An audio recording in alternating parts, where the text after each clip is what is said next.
በፊፋ 2026 የዓለም ዋንጫ የጥሎ ማለፍ የመጀመሪያ ጨዋታ ሳውዝ አፍሪካ በካናዳ 1-0 ተሸንፋ ከውድድሩ ወጥታለች። የሁጎ ብሩስ እና የኮች ውበቱ ሳውዝ አፍሪካ ከውድድሩ ውጭ ሆናለች። በጣም ትልቅ ትግል የነበረበት እስከዛሬ ከነበሩ ጨዋታዎች እውነትም ዛሬ ነው ጨዋታ የጀመረው። ሰው ቁጭ ብድግ ሲል እዚህ ያለ ቲም ያየሁት ዛሬ ነው። እድል ሰጥቶኝ ቤት ያያችሁትን ጨዋታ ስላላየው ማለት ነው። ኮች ደግሞ አይኑ ሁሉ ቀልቷል። ደብዛ ነው ስለማይመች ነው እንጂ ውሃውን ላይ እየጠጣ ነበረ። ተቀብዬ አስቀምጬ በእውነት ጨዋታው እንዴት ነበረ፣ እንዴት አለፈ የሚለውን እንየው እስኪ። ያው የጥሎ ማለፍ ጨዋታ ነበረ የሚመስለው። በትክክልም በሁለቱም ቡድኖች በኩል ከፍተኛ የማሸነፍ ፉክክሮች ነበሩ። በሳውዝ አፍሪካ በኩል በጌሙ ላይ ከፍተኛ ዶሚኔሽን ነበራቸው ባልተጠበቀ ሁኔታ። ምክንያቱም ሳውዝ አፍሪካ በጣም ድሮፕ አድርጋ በመልሶ ማጥቃት ትጫወታለች የሚል እሳቤ ነው ብዙዎች ላይ የሚኖረው ለካናዳ ከሚሰጠው ግምት አንጻር። ነገር ግን በጣም ፍሎውን የጠበቀ በጣም ከኋላ ቢውልድ አድርገው በስርዓቱ ፕሬሸር ኢንቫይት እያደረጉ አንዳንድ ጊዜም ተጠግተው ለመጫን ሪስክ ላለመውሰድ ካናዳ ወደ ከሚድ ብሎክ ትንሽ ከፍ ያለ አቋቋም ላይ ብቻ ነበር ሲጠብቋቸው የነበረው። በተጫኗቸውም ሰዓት በስነ ስርዓቱ ከኋላ ወደ ሁለተኛው ወደ ፕሮግሬሽን ስቴጅ በቀላሉ ሲገቡ እዛ ላይም ኳስ ኮንትሮል ሲያደርጉ ምናምን እናያለን። ችግር የነበረው ምንድነው የመጨረሻው ፌዝ ላይ ኳሶች አይቆዩም ነበረ፣ ቶሎ ቶሎ ከውስጣቸው ይወጣልና የመጨረሻው የፔኔትሬሽን ዞን ላይ ያለ የኳሊቲ እጥረት አለ እና ያ ነገር ትንሽ ከኋላ የመጡበትን ያማረ ነገር በጥሩ ሙከራ እንዳይጠናቀቅ ችግር ፈጥሮባቸው ነበር ማለት ይቻላል። ከዛ በተረፈ ግን በኢንዲቪጁዋሊ በተለይ ግብ ጠባቂ ዊሊያምስ ከሴንተር ባክ ላይ ያለው 14 ቁጥር እንደዚሁ አንድ ለአንድ የነበሩ ፍልሚያዎችን በብዛት ማሸነፍ ይችል ነበር። ፋይናሊ ግን ከአልፎንሶ ዴቪስ ቅያሪ በኋላ የካናዳ ጫና መፍጠር በግልጽ እየታየ መምጣት ጀመረ። ተደጋጋሚ ሙከራዎችንም ለማድረግ ቦክስ ውስጥ ፔኔትሬት አድርገው ለመግባት የተወሰነ አንድ ኳስ እንዲሁ ከትባክ ለማድረግ ሞከረ፣ ኢንተርሴፕት ተደረገበት።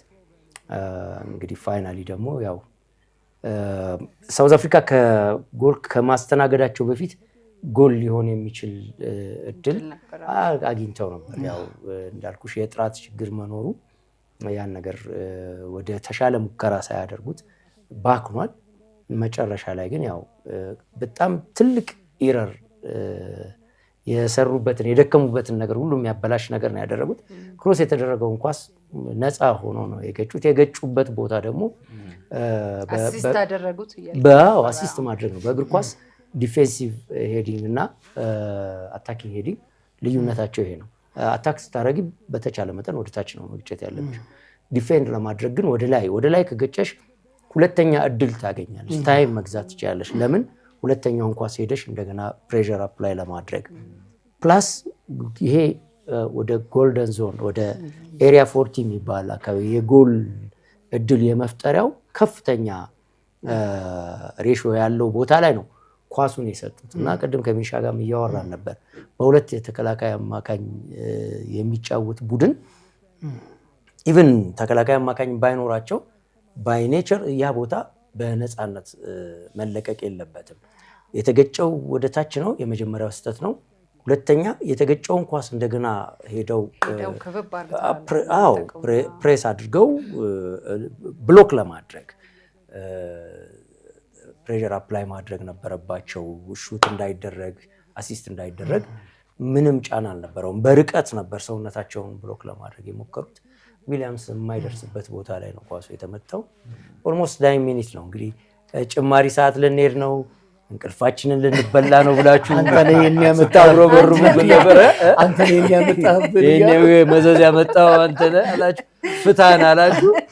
ተባላችሁት መሰረት ሳውዝ አፍሪካ እዚህ ጋር በእውነት እዚህ ድረስ በመድረሷ አፕሪሺየት እንደተናገ ከመጀመሪያው ጨዋታ ቀን ጀምሮ ቲሙ አቅም ያለው ቲም እንደሆነ አቅም ስንል ያው በንጽጽር ማለት ነው የሆነ ነገር ማድረግ የሚችል ቡድን እንደሆነ መናገር ይቻል ነበር ግን the worst የሆነ ፐርፎርማንስ ነበር ያሳዩት በቀይ ካርድ ወጣ it's not undisciplined የመሆን ሳይሆን ይሄ ኢሞሽንን ኮንትሮል ከማድረግ ጋር የተያያዘ ክፍተት ያ ደግሞ የሚመጣው ከኤክስፒሪየንስ ማጠር ነው ስለዚህ በሊግ ውስጥ በውድድር ውስጥ ራሳቸውን ኢምፕሩቭ ያደረጉ መምጣት ችለዋል አሁን ባልታሰበ ሁኔታ even 16 ውስጥ የመግባት እድላቸው እጃቸው ላይ ነበር ኦልሞስት 30 ደቂቃ ነው and then penalty ዊሊያምስ ጥሩ ኳሊቲ ነበር እግዚአብሔር ደግሞ ያግዛቸው ብዙ ሰው ደግሞ መተኛት የሚፈልግ ስለነበር እኛ ብቻ አይደለም አዩ ኢንተርናሽናል የነበሩትን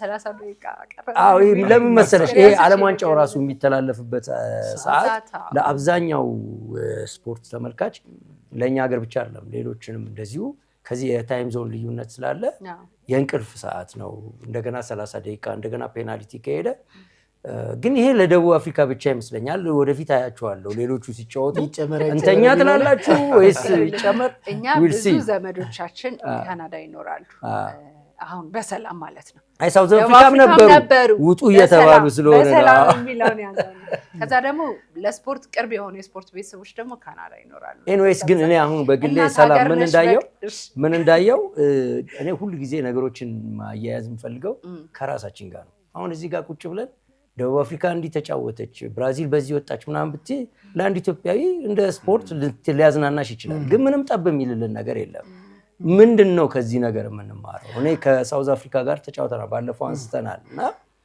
ሁጎ ብሩስ we couldn't stop them ያለው በነበረው ነገር አሁን ላይ ደግሞ ሰው መቼ ነው ወደ እንደዚህ አይነት ነገር ምን አይነት ላይክ በሚቀጥለው ደግሞ ውድድር ሳውዝ አፍሪካ አሁን ያገኙት ተሞክሮ አለ አይደለ ይሄ እንደገና ሌላ ፕላስ ነው ለነሱ ማለት ነው ሶ እኛስ የሚለው ነገር ደግሞ ሁላችንንም ቁጭ ብለው ቴክኒካሊ ታክቲካሊ እግር ኳሱ ያሰልጣኞቹ ብቻ አይደለም በጣም ዘርፈ ብዙ ነገር ስለሆነ እንደ ሀገር ማሰብ አለብን ግን የኛ መስታወት ናቸው ራሳችንን የምናይበት ዋንስ አግሊኮሽ ያው መደበቅ አትችይም ስለዚህ ፍለፊት ወተናል ዲስፕሌዩ ይሄ ነው ያለንበትን ደግሞ አምነን ወደሆነ ነገር ውስጥ እንድንመጣ መስታወት ይሆነናል ብዬ ነው መናገር የመጀመሪያው አጋማሽ በጣም በሃይ ኢንቴንሲቲ የተደረገ ነበር የካናዳ ብሔራዊ ቡድን ሳጥኑ አካባቢ ሲደርስ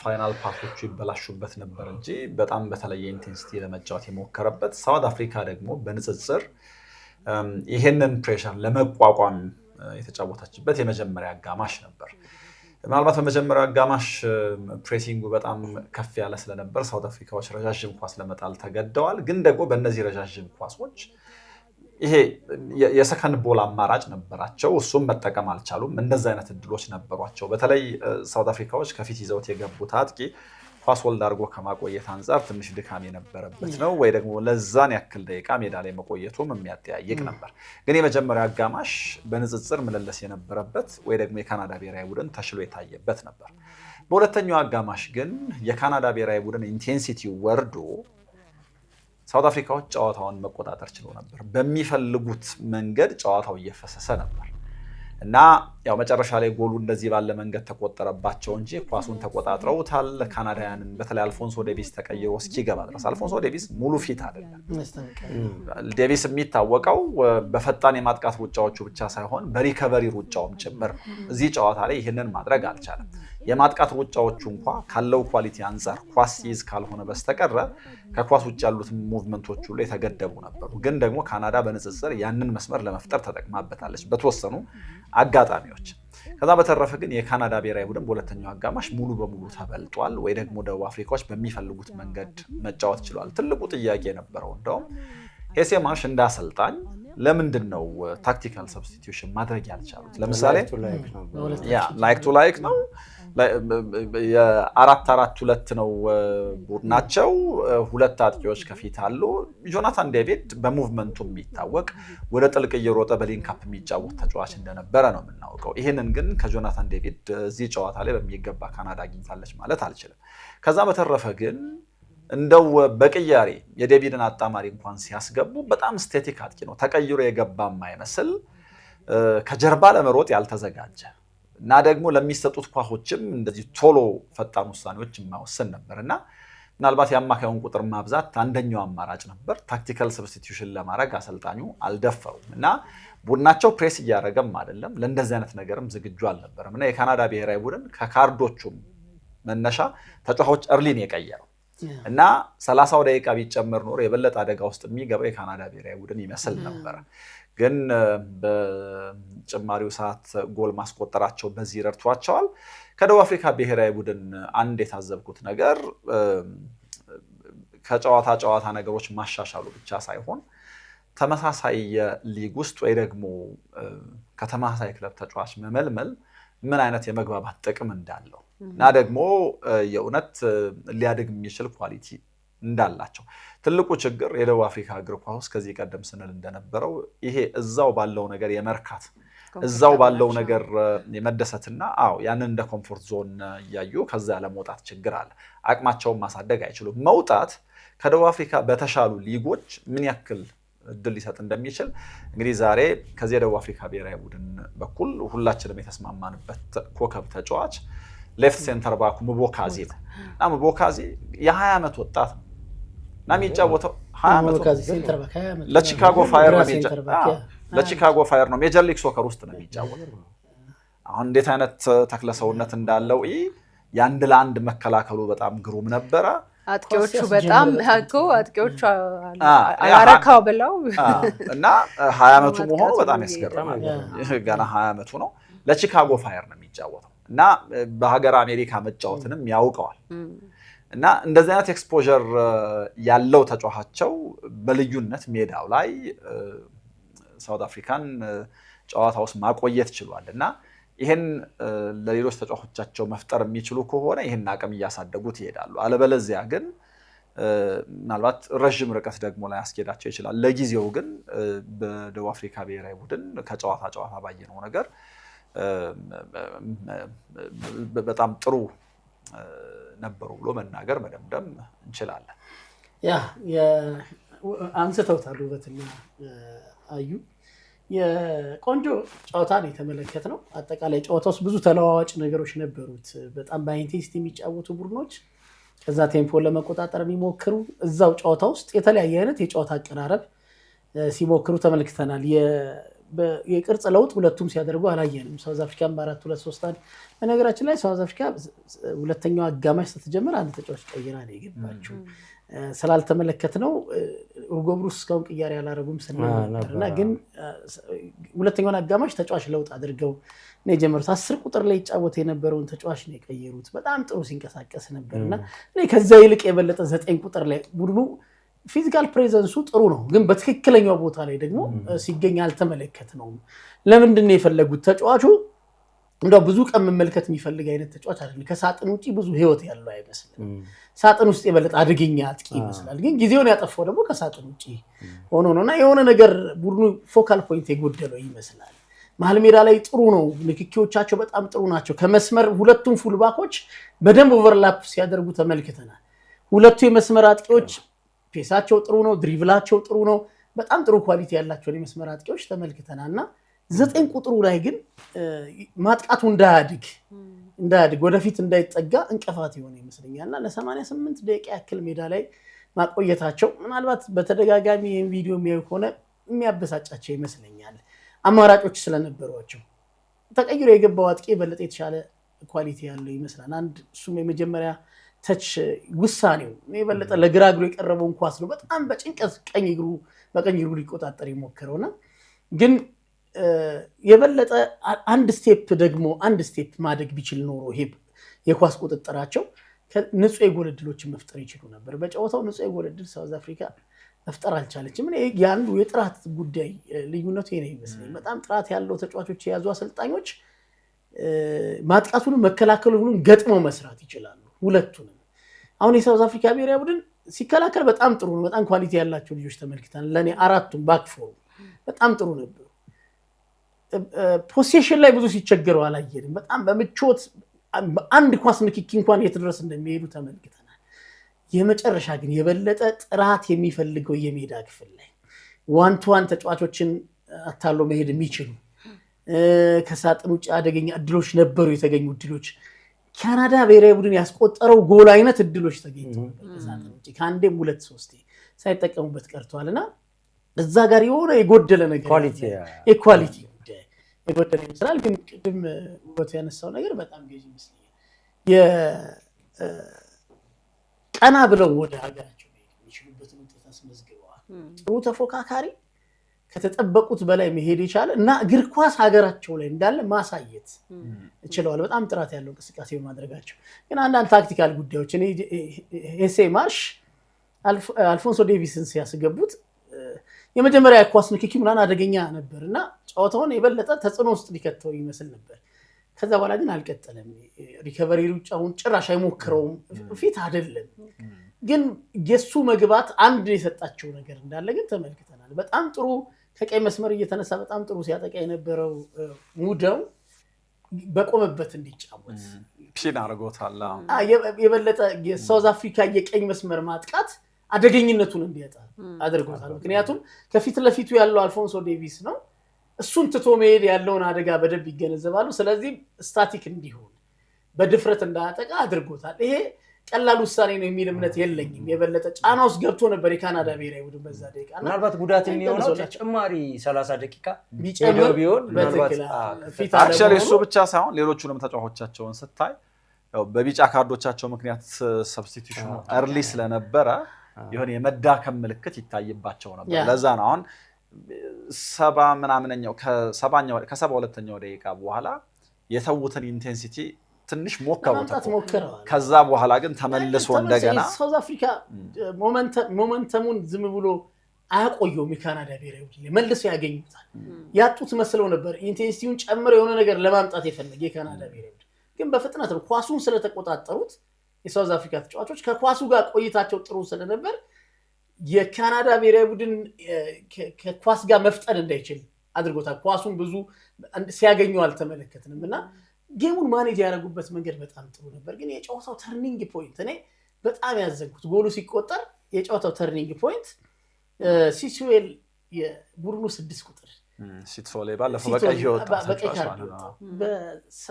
ኦልሞስት 90 ደቂቃ ካለፈ በኋላ የተቆጠረው 92 ደቂቃ በፍጹም አንድም ጊዜ ትኩረት ሲያጣ አልተመለከትኩት። በአንድም አጋጣሚ አውት ኦፍ ፖዚሽን ሲገኝ አልተመለከትኩትም። በጣም በቃ የንጹህ 6 ቁጥር ኳሊቲዎች ሁሉ ያሉት ተጫዋች ሆኖ ነው 90 ደቂቃ የቆየው።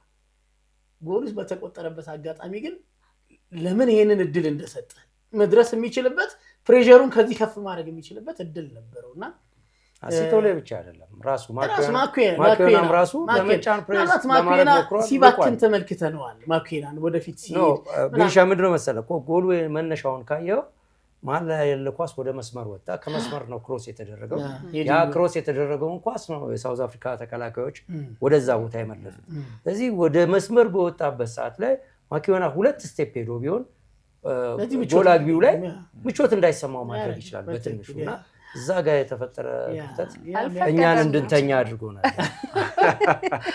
ኮች ግን የለም ያው መተኛታችን ስለተረጋገጠ ከዚህ በኋላ የፈለከውን ሰዓት ያክል ሰጣለ ሻይ ጨርሰህ ከሆነ አጠቃላይ አንተ ያለውን ሐሳብ በሙሉ አንስተናል። ግን እንደ እኔ ያው እኔም እግር ኳስ ውስጥ ብዙ እንደሚኖር ሰው እና ነገም ከነገ ተማሪ እንደሆነ ኮርስ እየወሰደ ነገ በጣም 2 ሰዓት ተነስቶ ክላስ እንደሚገባ ቆጨት መቻል አለብን ብዬ ነው። ሁል ጊዜ የሰው እግር ኳስ እያወራን ማን ቆይ ጥሩ ነው እድሉን ብናገኝ የማይቻል ነው የሚል እይታ የለኝም። ባለፈው ለመነካካት ሞክረናል። የያዝነው ሲመስለን የምንርቀው ምንድነው ምክንያቱ የሚለውን ነገር መፈተሽ በጣም ያስፈልጋል የሚል እምነት አለኝ። ግን እኔ በሀገራችን በጣም በሚያስገርመኝ ሁኔታ በጣም ውይይት የሚያስፈልገው እግር ኳስ ነው ያለን። አንድም ቀን ግን ተወያይተን አናውቅም። እኔ በጣም ነው የሚያስገርመኝ። ምንም ውይይት የማይፈልገው የአውሮፓ ትልልቅ ብሔራዊ ቡድኖች በጣም ትልልቅ መድረኮች አሏቸው። ከትልልቅ አሰልጣኞች በጣም ኤክስፒሪየንስድ ከሆኑ አሰልጣኞች ጋር ምናምን ቁጭ ብለው ስለ እግር ኳሳቸው ይመክራሉ፣ ይወያያሉ፣ ጥናት ያደርጋሉ። ምንድነው የእግር ኳሳችን ችግር የሚለው? እኛ በጣም የታመመ እግር ኳስ ነው ያለን። አንድም ጊዜ ግን ሁላችንም ቁጭ ብለን በቃ እግር ኳሳችን ያለበት ቦታ ጥሩ አይደለም እና ሁሉም ሰው የሆነ ነገር ኮንትሪቢዩት ማድረግ አለበት በሚል አስተሳሰብ ተወያይተን ምንም ጥርጥር የለውም። አሁን ሀገሬ ቴሌቪዥን በልዩነት የመጣበትም አንደኛው መንገድ ይህንን ይፈታል የሚል ሀሳብ አለኝ። እኔም ፐርሰናሊ ዋና ስራ አስኪያጁ አቶ ነዋይ ይመርን ጨምሮ ለስፖርቱ በጣም ቅርብ የሆነ ቲም ያለው ቴሌቪዥን ጣቢያ ነውና ሚዲያው የሚሰጠው አንድ ነገር ይኖራል። አዩም ያግዘኛል በዚህ ሁኔታ ላይ ሀገሬ ቴሌቪዥን ይህንን ውይይት በማዘጋጀትም ጭምር ወደ አንድ ነጥብ ወዳለው ነገር በትክክል የሚሰራ ተቋም ይሆናል። ይህንን በእርግጠኝነት በራሴ ስም ቃል መግባት እችላለሁ። በጣም እናመሰግናለን። በቃ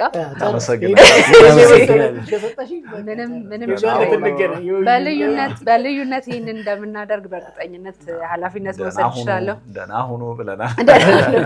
ክቡራን ተመልካቾቻችን ከኛ ጋር ስላመሻችሁ እጅግ አድርገን እናመሰግናለን። ዛሬ አሸናፊ የሆነው የካናዳ ብሔራዊ ቡድን በነገ ጨዋታቸውን በሚያደርጉት የኔዘርላንድና ሞሮኮ አሸናፊ ጋር በ16 ጨዋታ ይገናኛሉ። ሞሮኮ ገቡ ወደሆነ ነገር የመጀመሪያው ተሰናባች ግን የሳውዝ አፍሪካ ቡድን ሆኗል ማለት ነው። እኛም እንግዲህ ወደፊት ያሉትንም ጨዋታዎች ከእናንተ ጋር እያስተላለፍን ቆይታ እናደርጋለን። ዛሬ ግን ከኛ ጋር ስለነበራችሁ እጅግ አድርገን እናመሰግናለን።